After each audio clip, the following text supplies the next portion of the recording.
2024-এর জুলাই এবং আগস্ট মাস অতি সাধারণ মানুষের জন্য ছিল অত্যন্ত কষ্টসাধ্য এবং ভয়াবহ।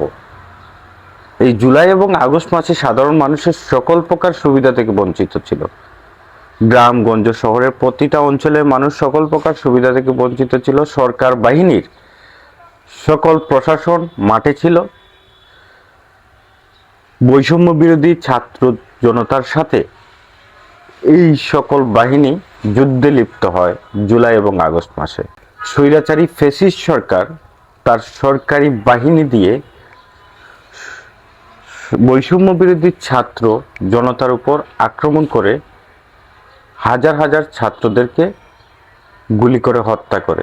সেই ভয়ে অতি সাধারণ মানুষ ঘর থেকে বের হতে পারেনি এবং ইন্টারনেট সারা দেশে সম্পূর্ণ শাটডাউন ছিল। ওদিকে মাঝে মধ্যে মুহুর্মুহুর গুলির শব্দ শোনা যেত এবং একমাত্র খোঁজখবর নেওয়ার মতো অবলম্বন ছিল পত্রিকা।